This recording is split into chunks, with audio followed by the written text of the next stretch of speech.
Muito bem, pessoal.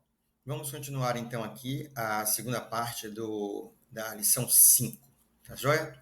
Então, nós vimos aí os graus de parentesco, né? A gente viu essa característica aí do bo, que indica, é um prefixo que indica um parentesco por conta do casamento, né? Esse negócio que a gente tem de genro, nora, cunhado, cunhada, isso vem do alemão lá, e tudo com bo. Bofrato é o irmão por conta de um casamento, né? O irmão de quem você se casou. Ou é um bofrato. E assim por diante. Bom, esses são os parentes, a gente viu primo, prima, tio, etc. Vimos já esse min, vin, lin, né? Aí existe esse ao, que é o nosso ou, é uma conjunção, né? Ou ele faz isso, ou ele faz aquilo. Aquele ou mesmo, aquele sentido de juntar duas orações. E vamos ver agora esse kiel e o char e o kiel, que são as duas últimas, salvo engano, palavrinhas interrogativas, essas que começam com K.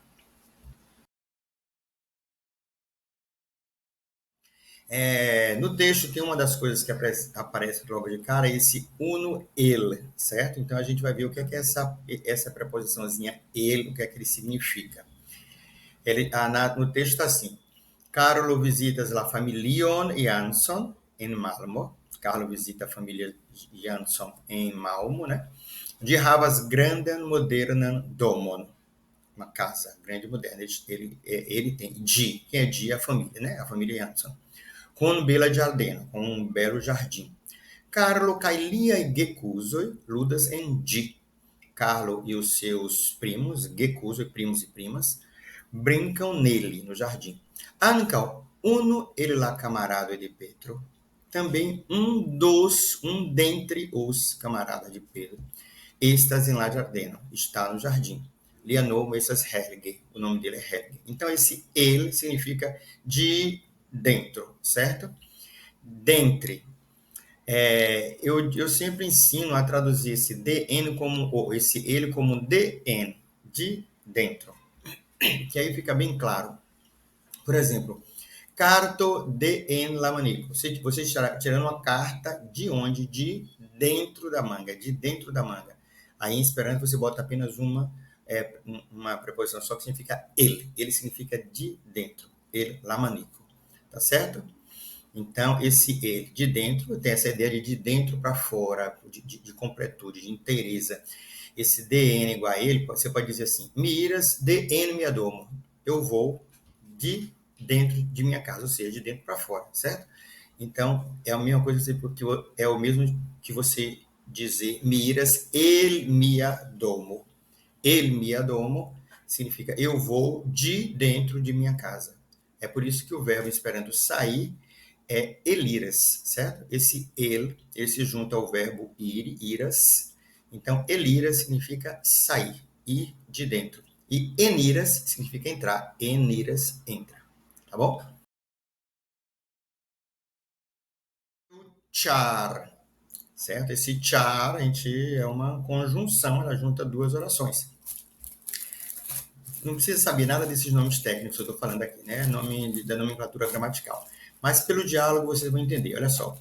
Que elodias via Yahweh, onde moram seus avós, né? O seu avô e a sua avó. Ililodias en Norda Svedujo. Eles moram na Suécia nórdica do norte, setentrional, né? Eles moram na Suécia do norte. Ni ofte visitas ilin. Nós não frequentemente os visitamos. Char la distanza essas grande. A distância é grande. Esse char significa o quê? Nós não frequentemente os visitamos, a distância é grande. Por que a distância é grande? Certo? Então, esse char aqui, ele está juntando duas orações com a ideia de causa. O que a gente chama de oração? Oração é quando tem um verbo assim, ó, conjugado, ó, e tem lá um sujeitozinho, ó, o verbo visita e nós. Nós visitamos, ou nós não visitamos, né? Não os visitamos. E tem outra oração que é a distância é grande. Se ela quisesse, ela dizia assim: nós não os visitamos frequentemente. A distância é grande. Você estava entendendo que você não visita porque a distância é grande. A forma correta, que não deixa dúvidas, é você usar uma conjunção que junta essas duas orações com a ideia de causa. Essa ideia de causa é a conjunção porque, que em português se escreve tudo juntinho, P-O-R-Q-E, porque, certo? Muito bem. Então, ó, tu anche ouvi ludas piano, Carlo? Também você toca piano, Carlo? Ele fala, ne. Helge, tu ouvi ludas? Ele pergunta ao amigo dele, Helge, né? Ele lá, camarada, um dos camaradas. Tu ouvi ludas? Aí Helge diz, não, mine ludas, char mine havas talenton. Eu não tenho talento, né? Char mine havas talento. Aí, ó, porque eu não tenho talento, certo? Mine ludas, mine havas talento. São duas orações. Então ele juntou com esse char. Porque eu não toco, porque eu não tenho talento. Kial vineludas? Olha a pergunta. Kial, por qual motivo? Esse porquê aqui desse kial é o que a gente em português bota separado, porque não é uma conjunção. Isso aí ele está fazendo uma pergunta. Por qual motivo? Por quê? Por causa de quê? Certo? Então, por isso que esse porquê é separado em português. Em Esperanto não tem nada de separado em junto. É kial, que é a pergunta interrogativa, como as outras, kiel, kio, kio, etc. E o char, que é a conjunção. Char, porque anca mine havas talentum, certo? Esse char é do francês, aquele car no nilo. Muito bem. Aí agora o kiel. A gente acabou de ver o kial. Por qual motivo? Kial. Qual é a causa? Certo? Lembra de causa, que tem esse A. Aí você lembra que o kial com A é da causa, tá? Esse kiel pergunta pela maneira, de que maneira que algo acontece. Aí vocês podem lembrar do ofte, frequentemente, que tem esse E do kiel, tá? Muito bem. Mi havas grande apetito. Helge diz para ele, eu tenho um grande apetite. Aí ele fala, ankaŭ mi estas nun, eu estou agora, malsata, malsata é faminto, com fome, malsata, kiel hundo. Estou faminto como um cachorro, certo? Da mesma forma que um cachorro. De que maneira você está faminto? Da maneira de um cachorro. Tá vendo? Então, esse o que ele pergunta pela a maneira que algo acontece. Não é o modo de uma pessoa ser bonito, grande, vermelho, preto. Não é isso. É a maneira como algo acontece, tá? Pedro responde, que ele essas malsata que ele elefanto, que ele está faminto como um elefante. Kylie invitas ele e ele convida-os, e ele convida-os al ladomo. Al ladomo é um al em direção a alguma coisa, né? Para. Lá é o artigo. Ladomo, la suno, la libro é o artigo. Ladomo. Então, isso aqui está dizendo, ele os convida para a casa. A casa. Esse al aqui é uma preposição e o lá é o artigo, certo?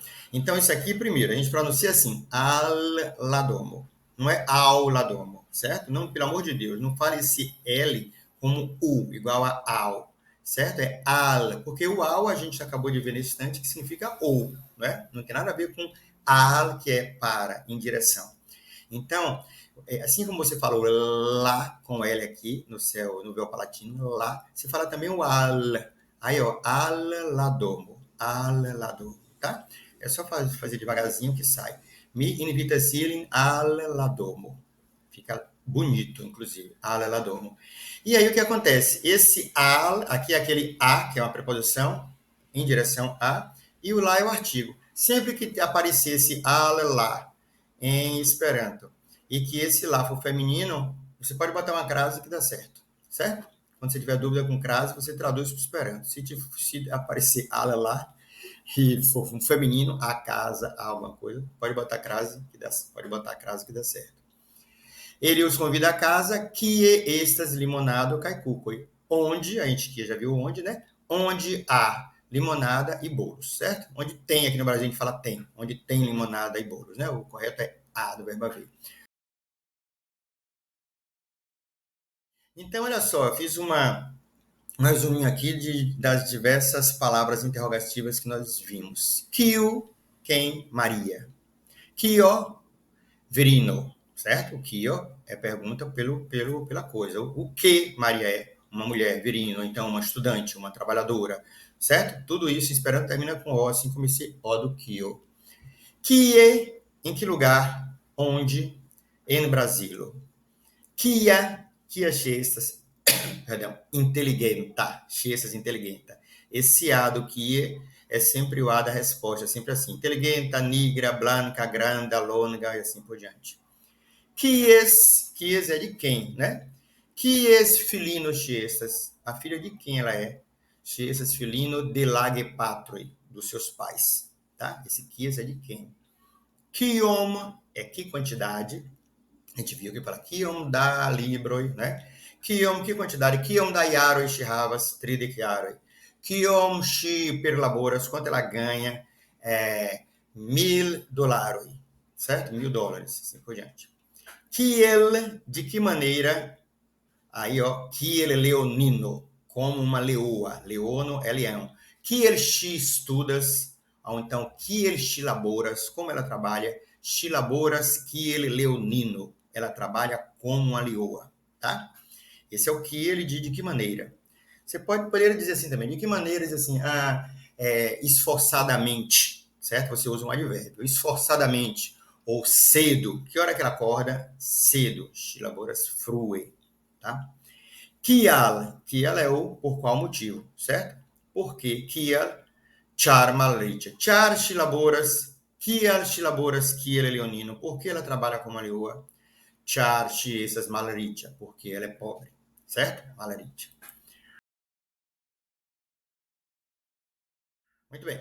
Aí agora tem o ano. Esse ano, a gente vai ver aqui o que é que ele significa. Ó, é um sufixo que é utilizado para indicar um adepto, um seguidor de alguma coisa. Brasilo, brasilano, brasileiro, é assim. Pariso, parisano, um parisiense, um que nasceu em Paris, é um parisano. Barrio, barriano, um baiano. Insulo, que é ilha, insulano, alguém da ilha, um ilhéu, né?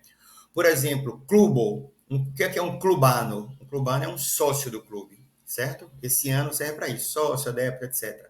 Familio, familiano, um familiar, tá? Olha os outros exemplos. Cristo, cristano, cristão. Islamo, islamano. Islamano é islamita, certo? Ou maometano, islamita. O Omotano é o quê? Um adepto do Omoto. Omoto é uma religião japonesa. Vocês, quando começarem a aprender Esperanto, vocês vão ver que aí, ó, tem um monte de religião e clube e instituições as mais diversas aí pelo mundo.